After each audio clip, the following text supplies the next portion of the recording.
A pivotal season awaits, entering year 4 of the Shane Beamer era in Columbia. These are 3 big questions the South Carolina Gamecocks need to answer this spring. Hello, everyone. I'm Phillips of SEC Unfiltered. Appreciate each and every single one of you tuning in. Be sure to hit that like and subscribe button on YouTube. Hit that bell icon as well so you get notifications of when we go live and when we drop new video content, which is each and every single day. Also, guys, check out the podcast, which drops daily on iTunes, Spotify, Google Podcasts, wherever you get your podcasts. You can also find us across social media, X, Facebook, Instagram, TikTok, and of course, guys, stay up to date with the latest from us over at our website, SECUnfiltered.com. The anticipation of another season in Columbia, South Carolina is at a fever pitch as the Gamecocks, who have a plethora of questions, continue to navigate through spring practice, the spring game just around the corner. And these are 3 big questions that South Carolina needs to get answered this spring. And we start with number 1, guys, and what feels like the most obvious. And I think what you're going to see, by the way, over the course of this offseason, there are going to be some people, whether they're doing it intentionally or not, who really take for granted the impact that Spencer Rattler had on this South Carolina program during his 2-year stint there, right? I mean, you look at last year, you could argue there was not a guy more important to his football team in college football than Spencer Rattler, right?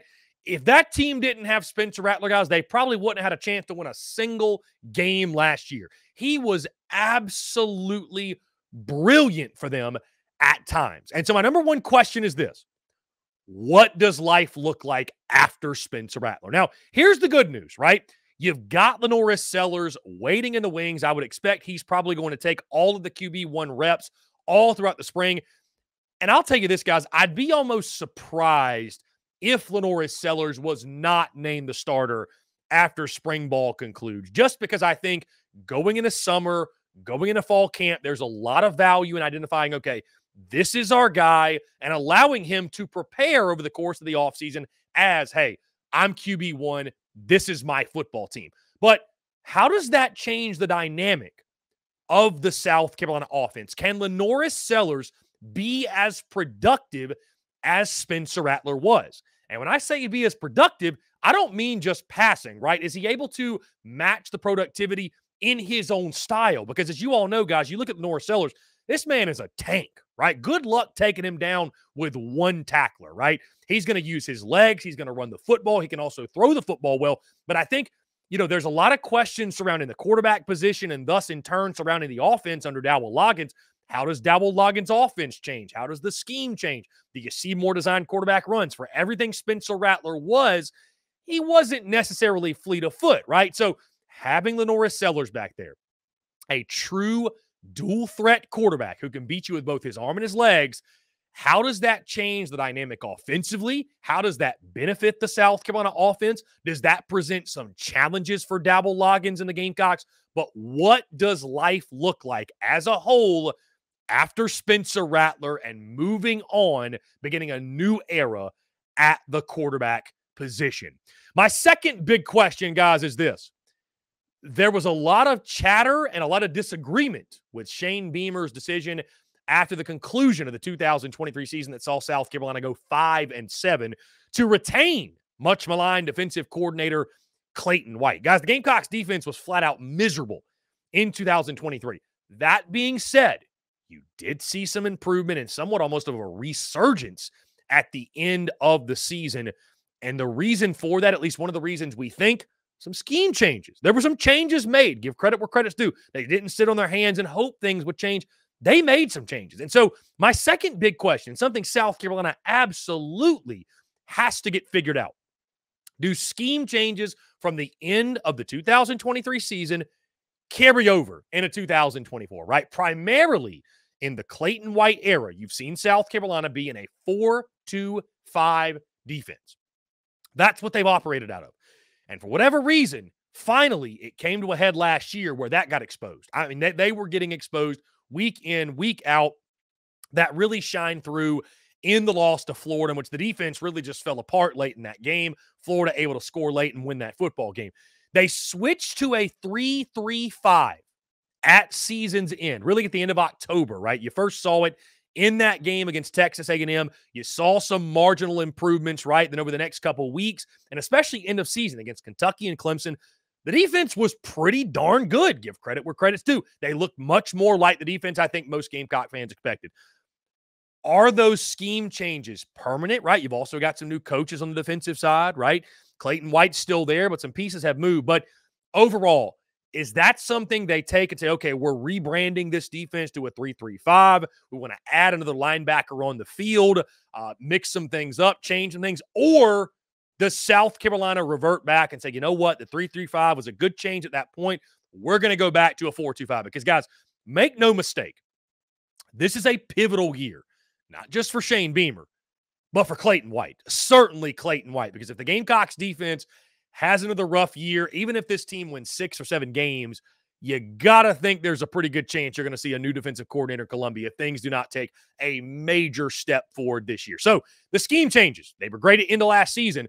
Do they carry over and carry into the 2024 season? Guys, before we get to our third and final question that South Carolina needs to answer this spring, I want to tell you about our friends over at RHOBACK, because today's segment's brought to you by our friends at RHOBACK. Head over to RHOBACK.com. Use the promo code SECU at checkout to get 20% off your entire first purchase. Guys, it's RHOBACK.com. Promo code SECU at checkout, 20% off. Guys, the weather's warming up. The spring game is around the corner. Masters Week's around the corner, right? All my golfers out there, whether you're at the ball game, you're at the tailgate, you're on the golf course. Heck, I don't care if you're running errands, you're hanging out around the house. RHOBACK is the way to go. Guys, they got everything you need. They got polos, they got quarter zips, they got hoodies. They even have women's apparel, so you can outfit the entire family. So again, that's our friends at RHOBACK.com, RHOBACK.com.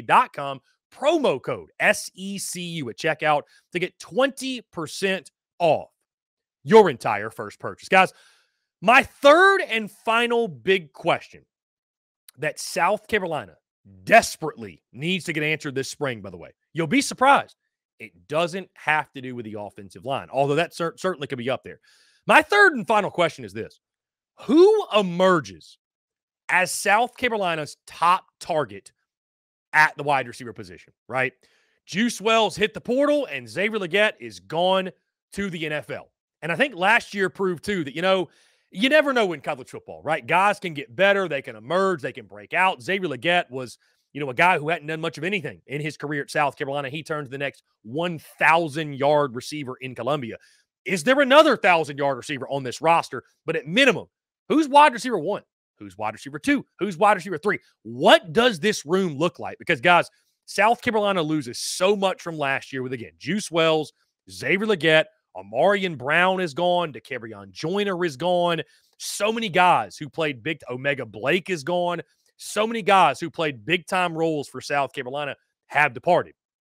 And so you get on this list of names who I think are probably the top guys, right? You got the transfers who came in, Jared Brown, Gage Larvadain, and Amari Huggins-Bruce, right? A couple of very capable transfers, especially Brown out of Coastal Carolina. You then look at Nick Harbor, which we all know that was a massive get for South Carolina. You look at Tyshawn Russell. You look at Elijah Caldwell. You look at Mazeo Bennett, the true freshman. Those are great names. Those sound great on paper, but, who are going to be those dudes for South Carolina? Who's going to be that go-to guy for Lenoris Sellers on third and medium, third and long, whatever? Where is he looking? And I think the most obvious name that you say, okay, it's got to be Nick Harbor, right? But Nick Harbor's a guy very locked in on track right now, right?